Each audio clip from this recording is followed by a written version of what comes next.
Assalamualaikum warahmatullahi wabarakatuh. Perkenalkan, nama saya Lailatin Nadhiroh, mahasiswa YIN Madura, Prodi Ekonomi Syariah kelas B. Di sini saya akan menjelaskan tentang sumber-sumber ekonomi Islam, politik ekonomi Islam.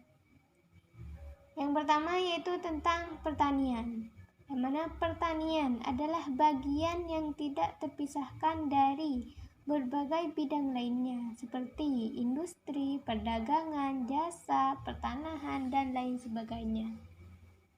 Semuanya itu saling berhubungan erat, dan dalam semua itu juga diarahkan untuk mewujudkan perspektif ekonomi Islam. Politik ekonomi Islam bertujuan untuk menjamin pemenuhan semua kebutuhan pokok, yaitu kebutuhan primer, dan bisa jadi juga dengan memenuhi kebutuhan sekunder juga. Yang kedua tentang kesalahan teori kepemilikan tanah, yang mana terdapat beberapa teori yang relevan dalam mengkaji persoalan hak milik atas tanah.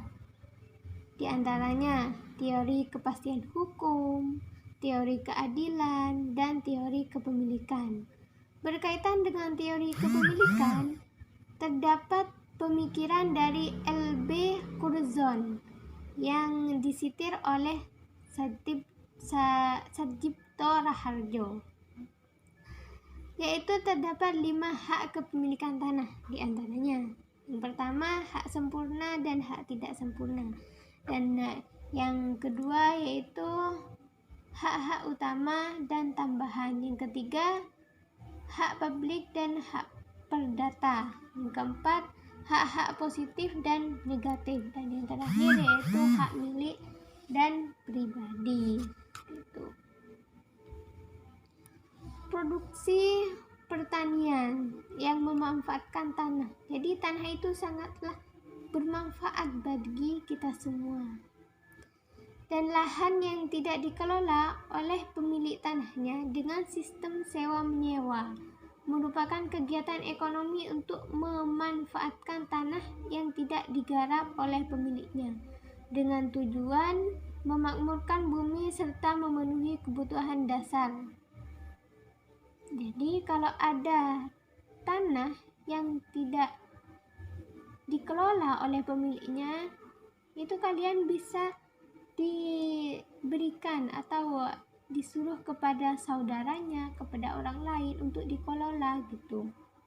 Akan tetapi kalau sebaliknya, hal ini akan terjadi ketidakseimbangan ketika modal penyewa tidak sesuai dengan pendapatan pengelola. Jadi modalnya itu dengan pendapatannya itu harus seimbang juga gitu, biar tidak terjadi kesalahan dalam teori kepemilikan tanah. Contoh pada masa lalu di bawah kekuasaan orang-orang Romawi dan Persia, para petani merasa berat dengan peraturan-peraturan sewa yang menindas. Mereka menjadi sasaran berbagai kekejaman dan dilakukan oleh para pemungut sewa, serta tingginya sewa yang ditetapkan tanpa mempertimbangkan kondisi tanah dan kemampuan membayar para petani. Gitu. Jadi, kesetaraan dalam penghasilan dan pengeluaran menjadi faktor utama dalam produksi. Dengan hal tersebut, kesejahteraan akan menjadi jaminan setiap pihak yang melakukan aktivitas ekonomi.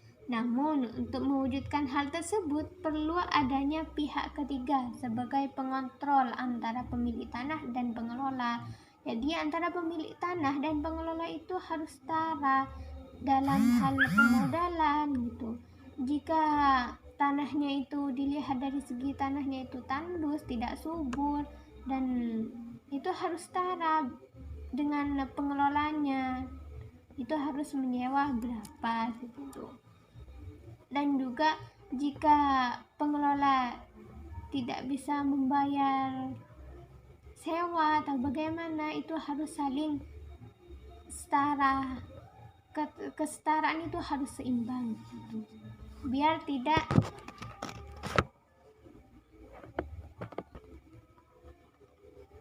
selanjutnya yaitu tentang feodalisme. Mengatasi bahaya feodalisme.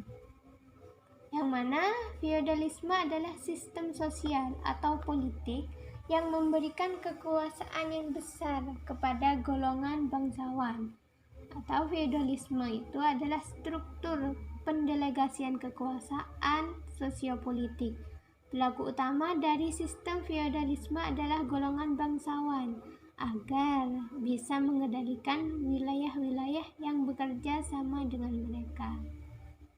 Jadi feodalisme itu sangatlah berbahaya. Meskipun feodalisme itu tidak nampak, itu feodalisme sangatlah berbahaya. Jadi kita itu harus menghilangkan feodalisme, yaitu dengan cara struktural dengan membuat aturan atau undang-undang yang menghapuskan feodalisme tersebut. Selain itu, untuk menghilangkan feodalisme di masyarakat, karena feodalisme sepertinya bukan hanya terdapat pada golongan atas saja. Sekarang feodalisme di golongan masyarakat itu juga sudah ada gitu. Untuk menghilangkannya, feodalisme di masyarakat harus dilakukan melalui langkah budaya atau strategi kebudayaan. Yang terakhir yaitu tentang hukum-hukum pertanahan. Dalam Undang-Undang Nomor 5 Tahun 1960 tentang Peraturan Pokok Dasar Agraria dalam kurung UU PA, yang dimaksud dengan tanah adalah permukaan bumi. Pasal 4 ayat 1 menyatakan bahwa atas dasar hak menguasai dari negara sebagai yang dimaksud dalam pasal 2, ditentukan adanya macam-macam hak atas permukaan bumi yang disebut tanah yang dapat diberikan kepada dan dipunyai oleh orang-orang baik seperti orang-orang baik sendiri itu, maupun bersama-sama dengan orang-orang lain serta badan-badan hukum. Jadi pertanahan itu sudah ada, terdapat peraturan yang terdapat dalam undang-undang, yang mana terdapat dalam Undang-Undang Nomor 5 Tahun 1960. Dan dalam hukum-hukum pertanahan itu terdapat hak-hak atas tanah menurut pasal 16 ayat 1 UU PA, yaitu hak milik, hak guna usaha, hak guna bangunan, hak pakai, hak sewa, hak membuka tanah, hak memungut hasil hutan, dan juga hak-hak lain yang bisa hak tersebut bukan hak paten atau hak-hak sementara seperti sewa menyewa dan lain sebagainya. Jadi Allah Subhanahu wa Ta'ala itu menciptakan bumi merupakan bukti kebesarannya yang diperlihatkan kepada manusia supaya manusia semakin kuat imannya. Selain itu, bumi diciptakan sebagai tempat yang tidak sia-sia untuk memenuhi kebutuhan pokoknya melalui kerja keras dan mengelola isi bumi tersebut. Jadi dalam firman Allah sudah jelas bahwa kita itu harus memanfaatkan tanah dengan sebaik-baiknya agar kita itu bisa memenuhi kebutuhan pokok kita dan juga kebutuhan sekunder itu. Mungkin hanya ini yang dapat saya sampaikan. Wassalamualaikum warahmatullahi wabarakatuh.